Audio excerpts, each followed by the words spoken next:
Hey everybody, it's Jang here from jangbricks.com with something pretty big and massive and epic. This is the 2013 Signature Series set from Bloks' Halo line. This is the UNSC Mammoth, set number 97174.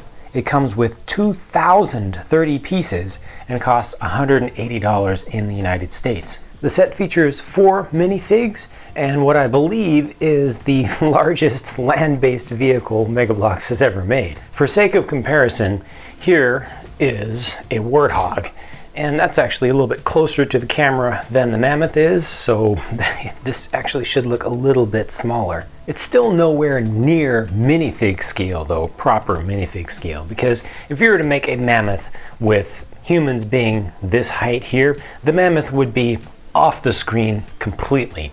The number of parts would be just prohibitive. Nobody would be able to buy it except for really, really rich people. It would be ridiculous, and it would take days of non-stop work to build. So the approach Bloks took here was trying to get all the major features of the vehicle, all the major shapes, all the important things into a reasonable size. And I think they did a really good job of that. I'm going to take the minifigs out of the picture for now, and I'll look at those later because I really want to focus on the vehicle because there's so much going on here and so much cool stuff.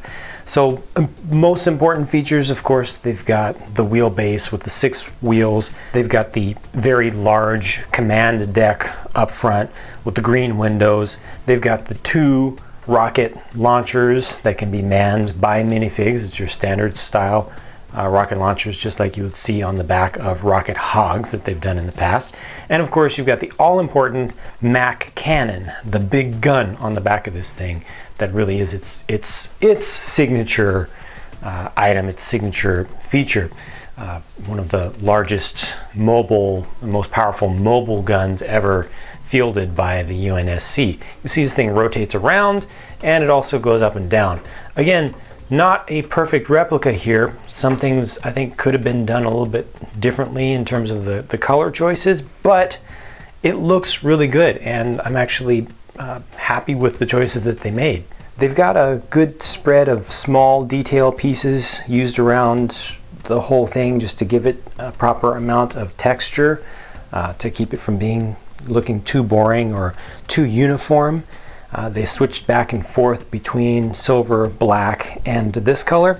Now, speaking of this color, let me just go ahead and zoom in on that, because that's a kind of a big deal for me, and something very unexpected. I thought that the Mammoth was going to come out being the same color as the Lights and Sounds Warthog, this guy over here, with this color scheme on it, but it's not.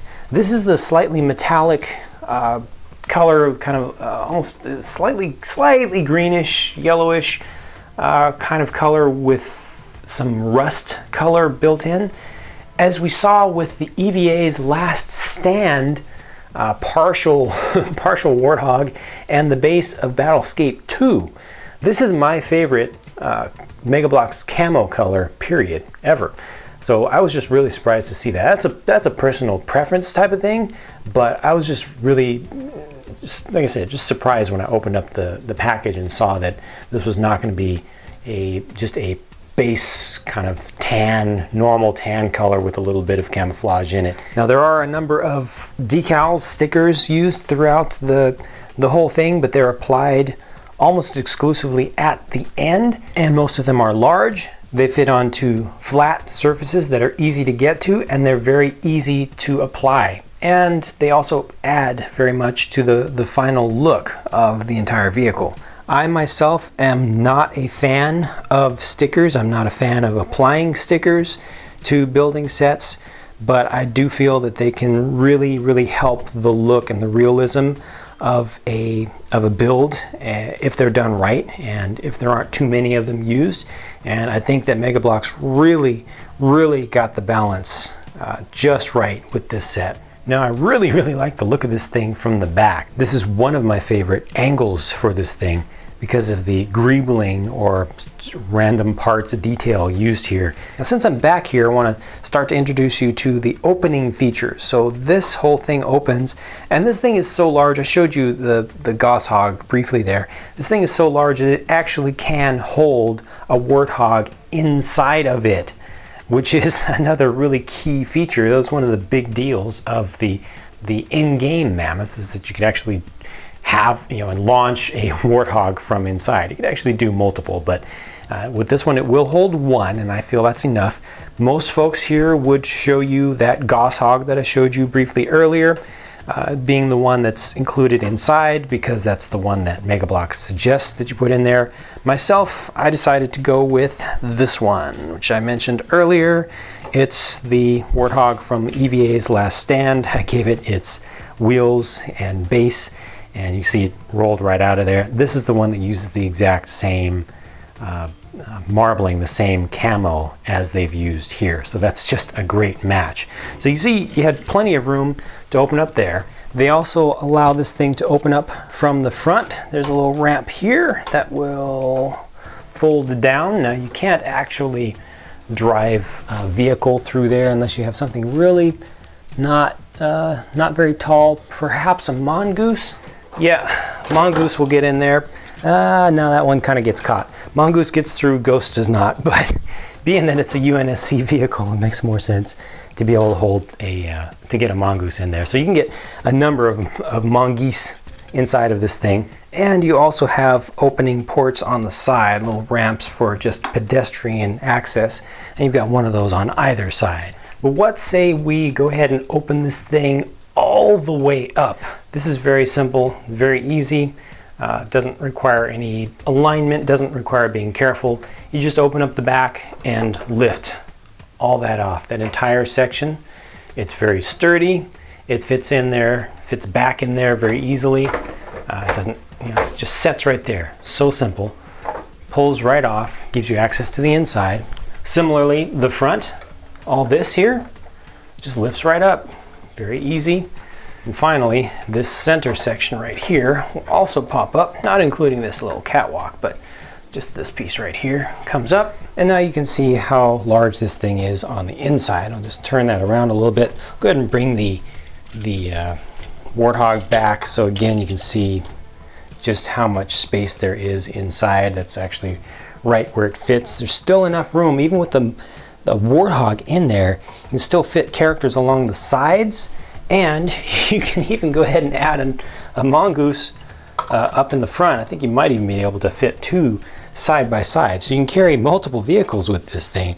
That's pretty cool. Now up front you have the little command deck, and that's kind of a big deal, because not only do you have the space to put figures up there, not only do you have some consoles which are done with stickers. Those are actually 4 different stickers. Even the computer readouts up at the top, they have really fine printing on them, and they're actually different left to right. But right there in the center is the second ever small AI micro figure that they've done. So it's representing a hologram of Roland from Halo 4, and it has a light up base, just like Cortana did from the Forward Unto Dawn set, last year's signature set. And you can push down on his head carefully, and it's going to light up, and there's a little programmatic thing in the base where it actually causes some intentional flickering to make it look more realistic.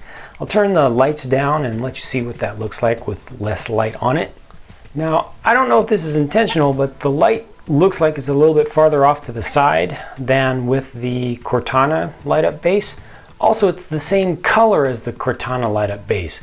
This really needs either white or yellow to light it up properly, to really fit in with the look of that yellow Roland AI. I think the blue just doesn't really go well with him.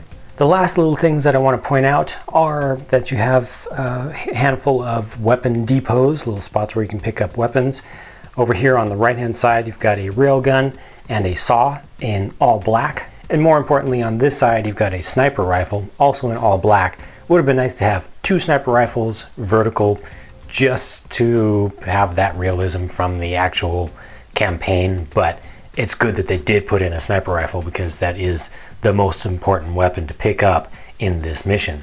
And lastly, inside you have another little rack that has a all black saw and then a silver SMG and a black backpack, which could alternately be placed on the back of the Marine minifig. Now finally, here are those minifigs. Left to right, you've got a Spartan in recon armor. He's got the target designator from this mission. Then we have a operator. Both of the Spartans are in a non-metallic, glossy, dark gray with very nice metallic visors. The visors are actually 2 paint applications each. They put down silver and then they put down a candy red to make it really, really shine. Then we have an African American Marine, hard to get, too uncommon in the series. And finally we get Commander Lasky himself. Now, unfortunately, there was a little bit of a paint mistake on the face of this one. I'll probably try to touch that up by hand with some paint. Lasky is well done with the face. You know, it's a purely exclusive figure here. The design of it is really good. The only problem with this one is, again, another mistake with the paint application. Just the machine had the head in the wrong angle, and the whole right side of the face with the eye and the eyebrow was put too far over in that direction to his left, your right. So it kind of squished the face together and took some of the realism out of it. Look at the stripes around the ends of his sleeves and these marks. Very, very, very well done. A nice color on this one too. It's just a slightly greenish color. It's kind of a dark grayish olive, not the standard olive. So that's a pretty cool figure. Pretty good detail in the hair also. Let's go ahead and take a look at the rest of the figures from the back. Nothing new with this one.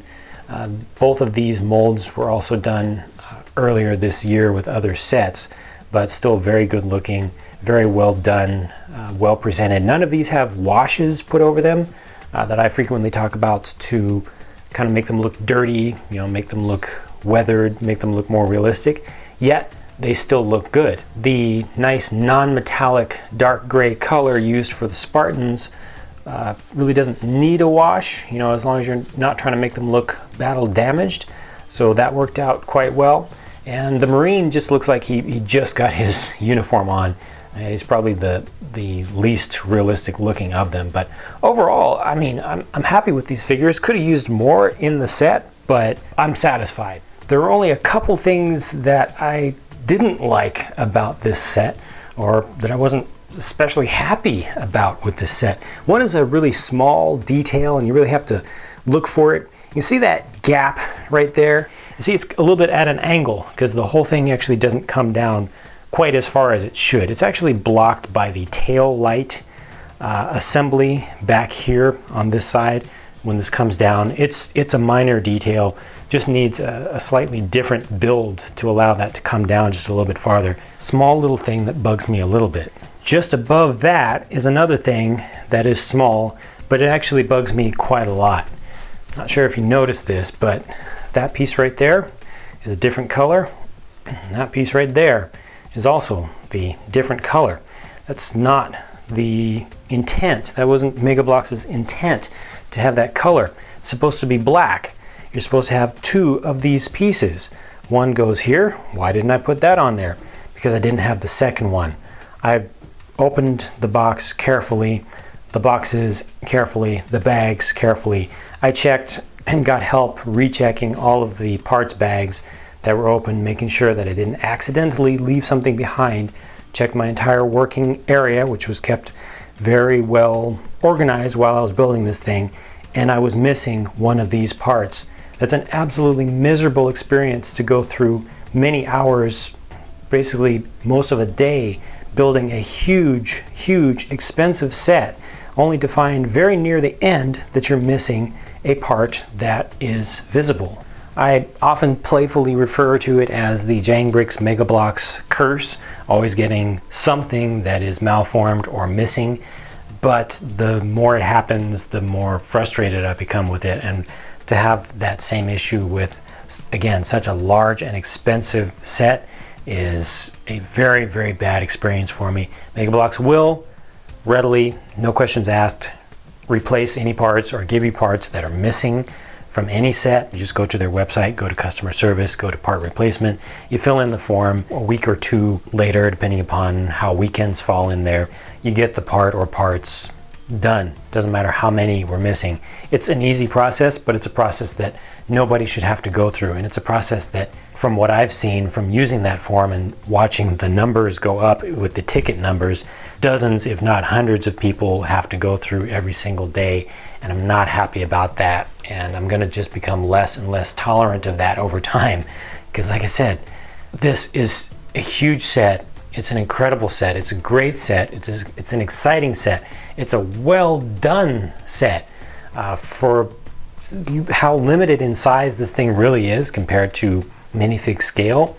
They nailed it. They got it right. They got it completely right.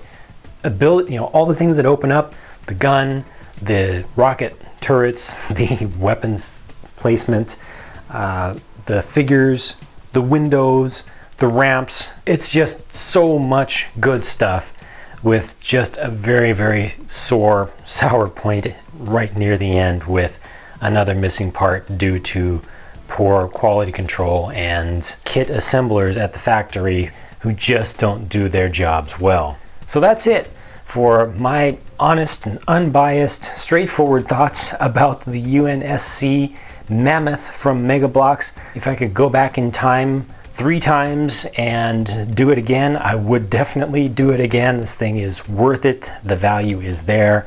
It's well done. I just hope that they get better in the future about including all the parts that you need. So thanks for watching. I hope that you enjoyed that, got some good information out of it, got some good overview of this set, and I hope that you'll stick around to watch more reviews and also see some custom stuff. You can check out all of my updates on a regular basis at jangbricks.com. I put up new videos, new updates at least every few days, sometimes multiple updates in a day. I'll put up 3 to 10 videos in a given week. So always lots of new content for you to check out, and I hope that you will check it out. But for now, I'm gonna move on to building some more stuff. So I'll talk to you again soon.